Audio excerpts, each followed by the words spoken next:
आजकल की maximum film एक जैसी घिसी पिटी और इतनी खराब क्यों लगती है? उसका मेन रीजन तो ये है इतने आलसी फिल्म मेकर। डायरेक्टर्स कुछ मेहनत ही नहीं करना चाहते हैं, बस कुछ भी करके ऑडियंस को बेवकूफ बना देना चाहते हैं। पर हमेशा से ऐसा नहीं था। हर इंडस्ट्री में ऐसे ऐसे डायरेक्टर्स हैं जो उस लेवल तक सेक्रीफाइस कर सकते हैं अपने फिल्म के लिए कि किसी ने सोचा भी नहीं होगा। तो यहाँ पर कुछ फिल्म है जो मैं बताने जा रहा हूँ और उसमें ऐसे सेक्रीफाइस, इतना ज़्यादा प्रॉब्लम झेला इन लोगों ने कि तब जाके पता लगता है एक अच्छी फिल्म बनाने के लिए क्या क्या करना पड़ता है। तो पहली फिल्म है रावण। आज के थग लाइफ बनाने वाले मणिरत्नम की हमेशा से ऐसी हालत नहीं थी। एक टाइम पे एक से एक मास्टरपीस दे रहे थे। गुरु बनाई, उसकी सक्सेस के बाद अपने लाइफ की सबसे एम्बिशियस फिल्म सोची थी जो कि थी मॉडर्न डे रामायण।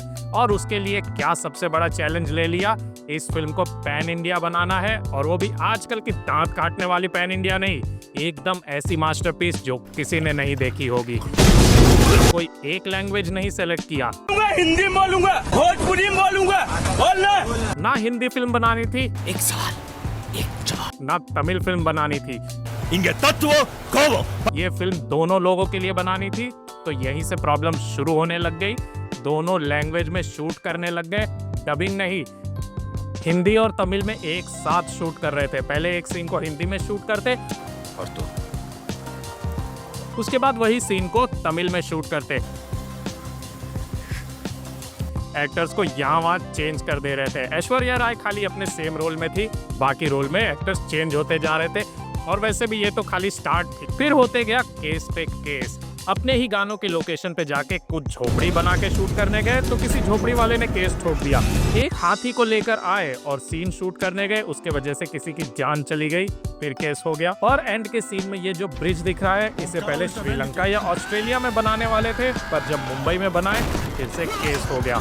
और ये सब चीज कम नहीं था कि डायरेक्टर की तबीयत खराब हो गई, एडमिट होना पड़ गया, जिसके वजह से 50 दिन ये फिल्म लेट हो गई थी। इतना सब झेलने के बाद भी इस फिल्म को जो रिस्पांस मिला, आज जैसी इज्जत मिल रही है, तब तो बिल्कुल नहीं मिली थी। और मेरे हिसाब से यार जाओ ये फिल्म देख लो जिसने नहीं देखी होगी। आजकल ऐसी फिल्म नहीं बनती है।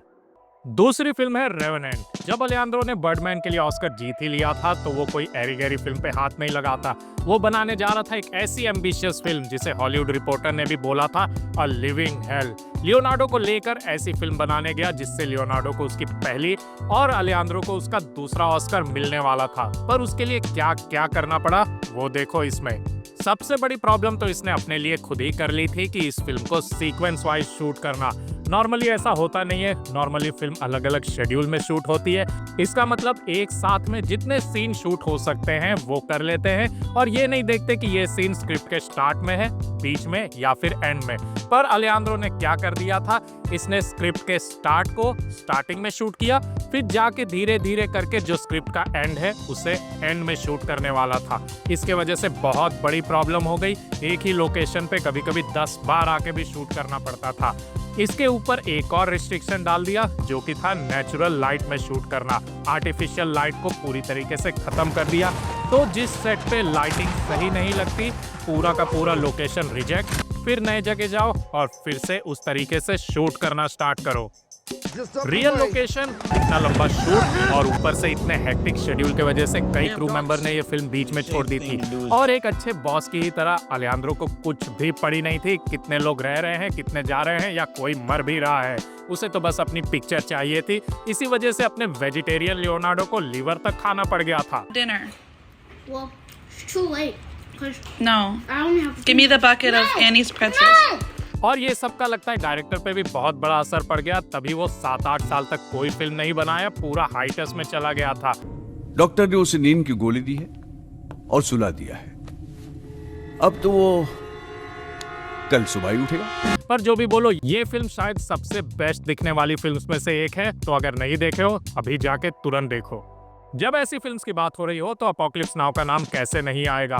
गॉडफादर के बाद फोर्ड कोपोला का ड्रीम प्रोजेक्ट जो धीरे धीरे उसका बुरा सपना बन गया। जो कुछ बिगड़ सकता था इस फिल्म के टाइम पे सब बिगड़ने लग गया। फिर भी ये film one of the best में आती है, और मेरे लिए तो ये गॉडफादर से ऊपर ही है। अब देखते क्या क्या हुआ था। डायरेक्टर ने अपनी प्रॉब्लम ऐसे ही बढ़ा ली हर चीज को रियल शूट करने के लिए। वो तो गया फिलीपींस में ये वॉर फिल्म शूट करने के लिए, उसका बस चलता तो वियतनाम जाके शूट कर लेता, पर क्या करे उस टाइम वॉर वहीं चल रही थी। और फिर बाद में जो हेलीकॉप्टर और इस तरीके के बड़े सेट्स देख रहे हो, ये सब असली है, कोई भी चीज तब CGI नहीं थी।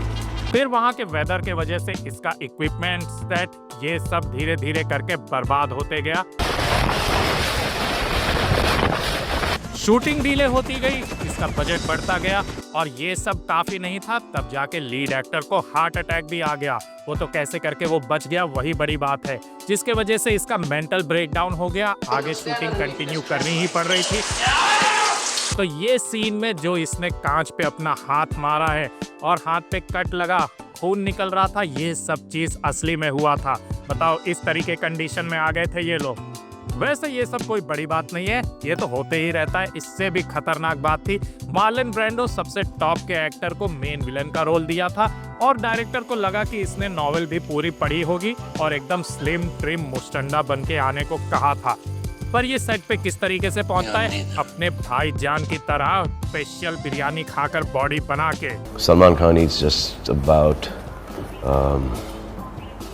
everything. नॉवेल का अता पता नहीं, ऊपर से कोई लाइन नहीं पड़ी है, और अगर एक्टिंग करने बोलो तो दोनों के बीच में सिर्फ झगड़ा होते जा रहा है। फिर भी जैसे तैसे करके इस फिल्म को इसने कंप्लीट किया। ये फिल्म देखो, फिर जाके इसकी डॉक्यूमेंट्री देखो, और तब जाके तुम्हें समझ में आएगा कि ऐसे ही नहीं ये क्लासिक फिल्म में आती है, दिमाग हिल जाएगा तुम्हारा। और लास्ट में वो मास्टरपीस जिसने अपने ही डायरेक्टर की जान ले ली, स्टॉकर, एक रशियन फिल्म। वैसे रशियन फिल्म पे भी ध्यान दे दो, बाकी रशियन चीजों पे बहुत ज्यादा ध्यान है तुम लोगों का। अगर ये फिल्म और आंद्रे तर्कोव्स्की का नाम नहीं सुना तो पता नहीं किस पत्थर के नीचे रह रहे हो, तो वहां से जगह हटाकर किसी और चीज के नीचे आ जाओ, वो ज्यादा ठीक रहेगा। फिल्म की शूटिंग 1977 में हो रही थी एक बंजर से हाइड्रो इलेक्ट्रिक स्टेशन के पास, क्योंकि वहां वाइब सेट थी। डायरेक्टर को जो जोन दिखाना था उस तरीके का लोकेशन था, और इस फिल्म को पूरा रियल में शूट करना था। फिर ये लोग क्या किए, डायरेक्टर की सनक देखो, ना सेफ्टी देखा ना कुछ, सीधा पूरे क्रू को लेकर पानी में कूद गए। बाद में इनको समझ में आता है कि वहीं पास में एक केमिकल प्लांट था, जहां रेडिएशन से भरपूर वेस्ट धीरे धीरे कर पानी में आ रहा है और हर एक को इन्फेक्ट करते जा रहा है। कितने बार इन लोगों ने जो सीन शूट किया है जिसमें पानी में फोम दिख रहा है, यहाँ तक कि गर्मी के टाइम पे ये स्नोफॉल जैसा जो चीज दिख रहा है, ये सब भी रेडिएशन था। किसी ने फिल्म बनाने के चक्कर में इस पे कोई ध्यान ही नहीं दिया।